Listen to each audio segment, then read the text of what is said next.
The Raiders win by the score of 40-34 in overtime, and that was again enhanced to Josh Jacobs breaking away for an 86-yard touchdown to win the game. And both quarterbacks played decent, but overall this was a shootout, and this was kind of a disappointing loss for the Seahawks. It was just a big letdown for Kyle and myself, who thought that this was definitely going to be a game for them to get back on track. So, Kyle, I'm going to pose this one to you, but a little bit more in the sense of, is Seattle revealing their true colors? Is this Seattle falling apart at the seams while San Francisco wakes up on the other end in the NFC West? I think Seattle really screwed up a big opportunity here. And Kev, it's been fair to say that we've been extremely impressed by what the Seahawks been able to do this year. I mean, the fact that they were at the top of the NFC West 10, 11 weeks into the season was something that nobody expected. But this was a game they had to win just to basically keep at pace with the 49ers. And we did an analysis a couple days ago where we were talking about the Seahawks going up against the Raiders here. And I was in the mindset that the Seahawks had the requisite pieces to be able to beat the Raiders. And unfortunately, that just didn't happen. And the biggest takeaway from this one was that the defense just outright failed. They gave up 40 points to the Las Vegas Raiders, who coming into this game had only won 3 games and had been one of the most underwhelming teams, not only in the AFC West, not only in the AFC, but in the NFL to the largest extent possible. And going into this game, I was in the mindset that the Seahawks could have won this game and then potentially the next 2 games, where it would set up a huge matchup between themselves and the 49ers to really dictate who's going to win the NFC West. Because the Seahawks and the 49ers already played each other once this year. The 49ers won it very convincingly. And I was in the mindset, had the Seahawks been going on a 2-3 game win streak into that 49ers matchup that's going to take place in a couple weeks from now, the Seahawks would be essentially in that equation to possibly win the NFC West. I think at this point, I think they're screwed. I don't know if they're going to be able to try to get back at the top of the NFC West here, simply just because the 49ers are still winning football games and they've been largely successful the last couple weeks. And it's not really an indictment on the offense here. I thought that Geno Smith played very effectively. He only had 10 incompletions. He threw for over 300 yards, had 2 touchdowns, didn't turn the ball over. Offensively, they were still able to put up points. They put up 34 on the Raiders, which was kind of something I was expecting. I was expecting the Seahawks to be able to put up points here. But it was their defense. Their defense let them down tremendously in this game. And, despite the fact that the Raiders have been struggling the entire year, they put one of their best performances that they've had offensively the entire year. This was probably their best offensive performance that they've had all year.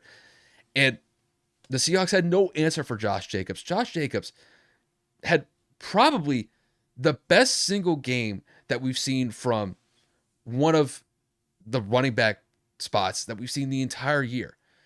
Just because he ran for 230 yards on the ground. And not only that, he was the team's leader in receiving yards. So he had over 300 all-purpose yards in this game, which is something that we have not seen in quite some time. So, and Josh Jacobs was coming into this game questionable. So there was possibly an off chance that he could have missed this game. But once he hit the field, man, he did not look back whatsoever and took full advantage of what the Seahawks defense was giving him, because he just ran all over that Seahawks defense. He had 33 carries in this game. So he absolutely dominated this game. If you had him in fantasy, good on you. That was a good move, and hopefully you started him, and hopefully you didn't have him on your bench, because he got you some points for sure.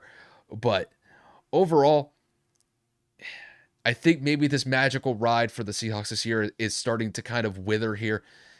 Obviously, I still think they have some winnable games in the next couple of weeks before they lead up to this 49ers matchup in a couple of weeks. But yeah, this was a game that they should have won. Like I said, the Raiders had been a pretty subpar team this year to begin with. And the fact that you were at home, the last game that you had was against the Bucks. Granted, you lost in a close one, but this was a game that they needed to get. And we'll see whether or not that they could bounce back. But at a 6-5 record with the 49ers advancing, they got some work to do as far as the Seahawks are concerned. This is a game that they frankly screwed up. So, Kev, the floor is yours. I mean, I'd say definitely in terms of like a panic meter for Seattle with them losing back-to-back games and San Fran taking the lead, I would say it's probably about a 5 or a 6. I know that we still have a decent amount of time left in the regular season, but the defense just doesn't look good for Seattle as of late. I mean, allowing some late game heroics in back-to-back weeks just shows that either A, the defense has been on the field too long, B, the offense is not able to convert to extend drives and put points on the board in the second half, or just quite frankly, C, they're just failing to execute because obviously you have Tom Brady going down the field just a few weeks ago in where was it? Germany, right? Munich? Yeah, it was in Munich. So, you have that game, the way that that ends, and then you obviously have this game coming up, and you're just like, what what is happening right now? Like, are the Seahawks falling apart? I can't blame Geno. I mean, 10 incompletions, 2 touchdowns, 1 interception. I mean, the guy is still throwing for over 100 yards and 106 passer rating. But this is going to be the difference for me. Aside from the defense, Seattle has always been a very well balanced offensive team.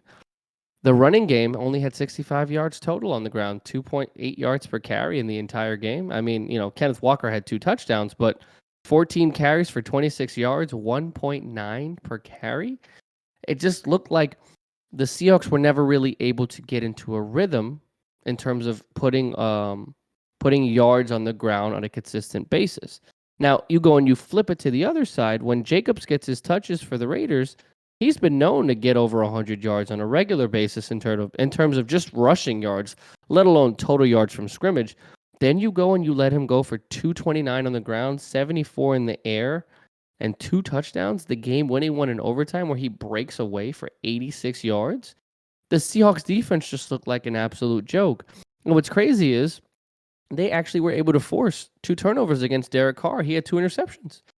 The Raiders have not been a good football team all year. The Raiders have been arguably one of the funniest, most laughing stock teams all season, despite the acquisition of Devontae Adams, who, by the way, I know he had 74 yards, but it's like, we're going to need some Devontae Adams numbers here. We're going to need like 150 yards, a touchdown or 2, something, because what you're producing right now is just not enough. There have been rumors circulating that Derek Carr is going to want out at the end of the season. They're going to try to dump him somewhere. And if he leaves, then Devontae Adams will stay. But they're best friends. So, like, the rumors are just kind of circling all around Vegas. Obviously, the issues with Josh McDaniels, the front office saying that his job is safe, all this nonsense, right? But then they go and they pull off a win like this against a good opponent in Seattle, mind you. So I'm just going to kind of end this here. We know that the Raiders aren't exactly a good football team, but this could be a game that wakes them up because we all know they have the talent on paper. And then for the Seahawks, 2 in a row, San Fran 7-4, they're catching fire. Like Kyle said, this has got to be the wake-up call to say we need to get it together or we're going to lose sight of this division that we just had for like a month and a half. It's going to be gone in the blink of an eye. Russell Wilson struggling in Denver. That doesn't mean you guys get to fall apart just because you have 6 wins. Pete Carroll's got to get these boys rallied together. They got to get the running game back in shape, and that defense has got to find a way to keep teams under 24, 21 points because allowing 40 points to the Raiders, it's just not a good look.